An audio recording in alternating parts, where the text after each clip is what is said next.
Hello, everyone. Welcome to Kudlow. I'm Larry Kudlow. So, still no progress on any of the budget bills as we convene here tonight. So far, nothing on infrastructure, nothing on reconciliation, really even a continuing resolution to perhaps get the government through the next month, nothing on that, and no progress on raising the debt ceiling. So, even while J.P. Morgan CEO Jamie Dimon warned yesterday that a U.S. default on Treasury bonds would have devastating consequences for the economy. Well, I think Jamie is right, but I don't think the U.S. is going to default. We're just playing the usual game of chicken. I do think Mitch McConnell is right on. The debt ceiling should be resolved in the reconciliation bill. And by the way, I don't think they should just suspend the debt ceiling. That means you can spend and borrow forever.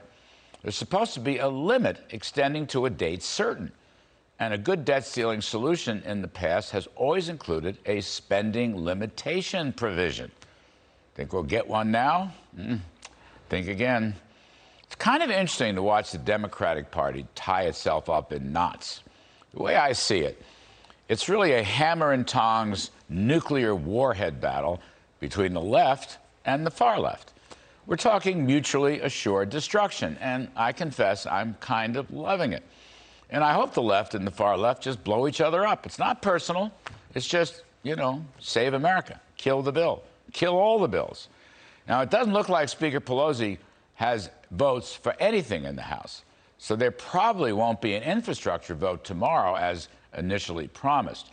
On reconciliation, keep in mind, the House Rules Committee, which is totally controlled by the Speaker, well, they're going to sit on reconciliation marks for higher taxes and spending until the Senate comes up with a plan.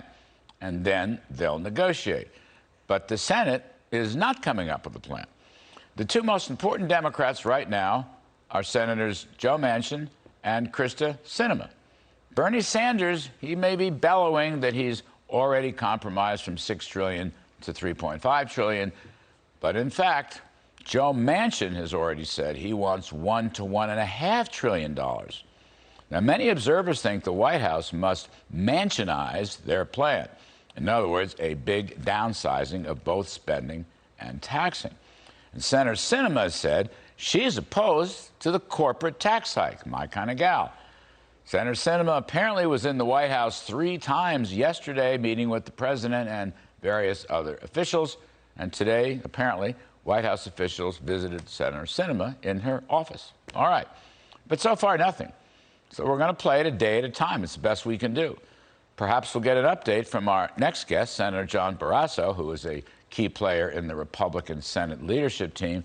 But I just want to once again note what we know so far is the House Budget Committee has a $4.3 trillion spending mark. And the House Ways and Means Committee has a $2 trillion tax hike mark. And though President Biden and the White House continue to argue that this massive spending is cost-free, I appeal to all reasonable people that $4.3 trillion is larger than $2 trillion. And as I mentioned last night, out of respect for the office of the president, I'm not going to say Mr. Biden is lying. I'm just going to note that the arithmetic suggests that 4.3 minus 2.0 shows a deficit of 2.3 trillion, where the pay-fors don't pay for the plan. I think my position is unassailable. Consequently, the president is setting disinformation.